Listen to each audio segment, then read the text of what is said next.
Здравейте на всички! Днес ще поговорим за отменените варианти на Антонов Ан-22. Нека първо видим какво е Антонов Ан-22. Ан-22 е тежък военно-транспортен самолет, проектиран от конструкторско бюро Антонов в Съветския съюз. Захранван от 4 турбоветлови двигателя, всеки от който задвижван с shift противоположни въртящи се ветла. Дизайна беше първият широкофюзелажен транспортен самолет и остава най-големия в света турбоветлов самолет до момента. Ан-22 за пръв път се появи публично извън Съветския съюз на авиошоуто в Париж през 1965 година. След това моделът се използва широко в големи военни и хуманитарни въздушни превози за Съветския съюз и все още е в експлоатация с руските въздушно-космически сили. Като Антонов Ан-22 има няколко оператора, като един от тях е руските военно-въздушни сили, тогавашните съветски въздушни сили. Друг оператор е Антонов Airlines, както и макар под лизинг Air София.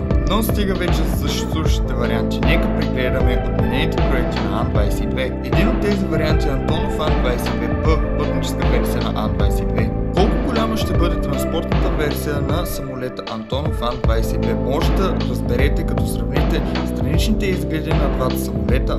720 пътници ще бъдат разположени на двете палуби.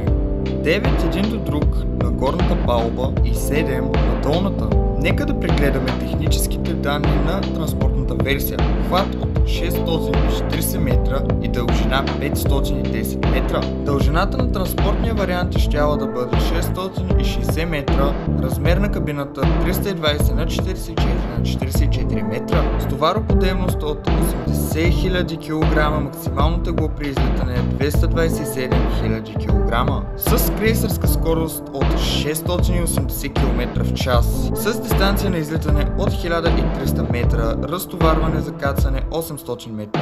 Максимален пробег с пълно гориво 10 950 км, пробег с товар 5000 км. Също така Ан-22 има и амфибия вариант. Антонов Ан-22 амфибия беше предложен, но не премина етапа на мащабен модел. И последния вариант Антонов Ан-22Ш. Вариант Ш е широко фюзелажен самолет. За жалост не се знае с какво е щял да се използва.